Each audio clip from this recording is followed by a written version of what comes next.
Falcon started the game for the Mustang, and then it created this thing, and then it spawned into this thing here, and then it got big than the mother. But nevertheless, a Mustang is a Mustang, and depending on your demographic and which age group you are, you kind of like a certain Mustang. And this was kind of sparked this video, and I don't know what to say about it, but let's begin here. Gotta read you this comment from this guy here in my comment section on the Mustang II video. I am a 64-year-old. When I was 19 in 1974, I bought my first 1966 Mustang Coupe for $1,000. I continued to buy and drive cars for the 1960s until I bought my first new car in 1994. I have been a caretaker of many 1965 and a half to 1970 Mustangs. There were no good cars made between 1972 and 1991. None. Zero. There were no real Mustangs between 1971 and 2005. I bought my new 2006 Mustang just to find out the 281 cubic inch engine was garbage. I am saving my dollar for the 2020 Mustang. I have been renting one from Hertz and test driving it on the weekend now and then. It's a real Mustang. I am thoroughly joyous again with the Mustang, and it's time to park the 1965 Mustang Coupe. And so now we can roll into this video. I was cruising around the internet checking out some stuff, and I came to a channel, Scotty's channel. Now, we ain't talking about goddamn Star Trek Scotty. I'm talking about Scotty Kilmer. And he was talking about the Mustang, actually the Fox Body Mustang. He said, I don't like the Fox Body Mustangs. I don't know. It's, you know, what you see. I think they're ugly. I don't like the look of them. I like the classic Mustang. Let's see what Roadkill has to say about the Mustang.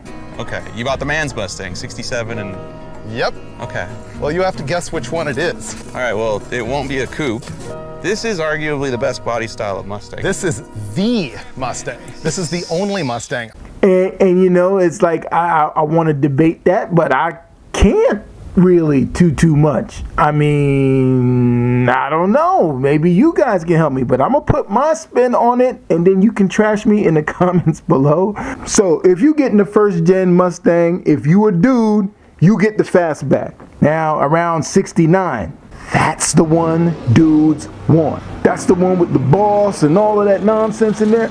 That's the one. That's the one that the Japanese dude designed. Since we talk about the man Mustang, we got to talk about Larry Shinoda. This guy here is a design genius. He designed most of the badass GM muscle cars on the planet. Camaro, your GTOs. He did all of them down to the Corvette, and he did the Corvair, also had his hands in that. And then also too, he did the Jeep Grand Cherokee. Can you picture that? But he got compensated later for $200,000 because AMC stole his design. Ain't that some whoa, ADHD, whoa. I don't know where that was about to go, but it wasn't going towards the Mustang. So anyway, Big Bertha Mustang is a Mustang. It looks like a Mustang. It smells like a Mustang. It's just big as hell. It's like the guy who was muscular in high school, and then you seen him after high school, and he just let himself go. This is the Mustang right here. Engine is there. The power is there. It's a Mustang.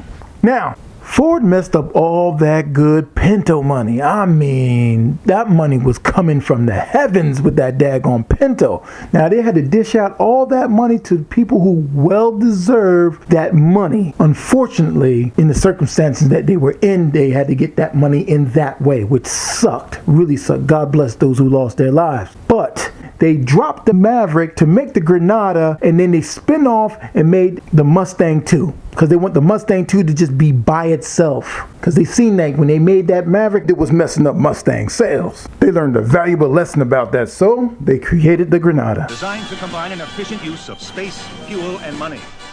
It's 2 feet shorter and lighter than most standard-sized cars, yet solid, about the size and weight of the Mercedes-Benz 280. Many guys in the Mustang II videos started to say, hey, look, man, the Mustang II looked more Mustang-y than the goddamn Fox Body. And I was just like, wow. Do these guys have a point? I mean, the Mustang II does look like a Mustang. I mean, in the front, it does look like a Mustang. It's just that these wheels are tiny and the engine was whack. But it had a V6, so we were like, what is that? So The King Cobra came out in 78. Now, if the King Cobra was a standard Mustang engine, 302, we'd have been okay with that. But they didn't have the technology yet, the smog and regulations, they weren't kicking in properly at the time. So it just didn't work out. But nevertheless, it still looked like a Mustang. Now we get to the next generation of Mustang, which is the 4i version. I had the Mercury Capri version of this model, hatchback. Now, I like the body style because it had the little bulge around the fenders. It wasn't a Mustang, it was a Capri. So it was a little bit different for me. I like this body style better than the Fox body version of the Mustang, and everybody else liked it. All the older guys liked it better than the Fox body back in those times. Again, I didn't say it was ugly. Scotty said it was ugly. I said that it just didn't look like a traditional Mustang, agreeing with the masses that said this. But this Cobra Mustang, badass. But it doesn't look like a 66, 65, 71, whatever you want to call it. Just doesn't look like a traditional Mustang. That is it. Now in November 1993, the Mustang debuted its first major redesign in 15 years, codename the Mustang 4 3/4 for the 4th generation, the SN95. That's what this is. It's nothing but a Mustang II in a new flipped and dipped body style, and that's it. Correct me if I'm wrong. Maybe I can't see the ADHD, the OCD, and the DDD, ADD, whatever the other kind of D's or whatever. This is a Mustang II. Now, I liked it with the 302 in it because it reminds you of something. I think they should have kept the 302 in it until they went to the new Edge. New Edge should have came with the 4.6. They could have kept the 302 because simultaneously they had the Ford Explorer and it was still rocking the 302, so they should have just kept the 302 rocking in this thing. Goodness, now you got a Mustang here, finally, and everything after that, it was all good. But now for you guys, which one of the Mustangs you have a discrepancy with? For me, as you can see, the Mustang II, I have a discrepancy, but I respect it and it was needed and it was for the times. The Fox body Mustang, I have a discrepancy because it kind of looks like a Mustang in the beginning, but it turned into something totally different. It turned into this old entity, but there's a huge following, and I know some of you guys have them and love them.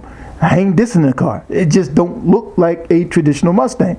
Now you go down to the SN95. Now, if you have a discrepancy with the Mustang II, you gotta have a discrepancy with the SN95. But I wish they would have kept the 302 in it, and it would have been a little bit more of a classic, because you could have spinned it off on, you know, a Mustang 2 type of thing. But everything after that, it was all good, man. So thank you guys for watching this episode of Build Something TV, man. Hope you guys were enlightened in some kind of way. Oh man, check out some more Mustang videos at the end of the video. Now, in that video with Ron Gittin Jr. in his Mustang, check out his Mustang engine. You really peep that out and see what that was. It's a 436 cubic inch full-blown racing engine built by the guys at Roush Yates and Ford Performance. So on the top of the motor, there's obviously some K&N filters to feed clean air into our individual throttle bodies. It's got individual throttle body injection by Kinsler, Bosch injectors, dual valve springs. Everything in the valve train is all titanium and ready for me to beat on it. And it's all forged,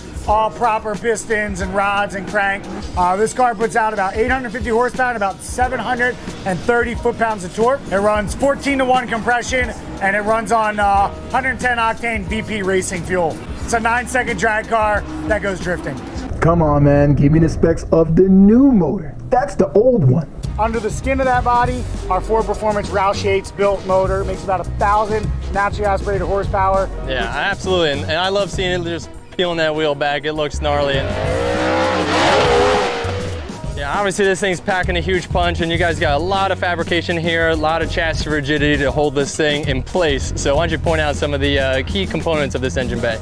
All aluminum block, about 455 cubic inches, like I mentioned. One of the big things is our crash structures. I mean, you know about this. We're asked to be inches from walls. Yeah. So the important thing is to make sure that when you get into the wall, the proper things fold so that you don't get into the chassis and trash your tub.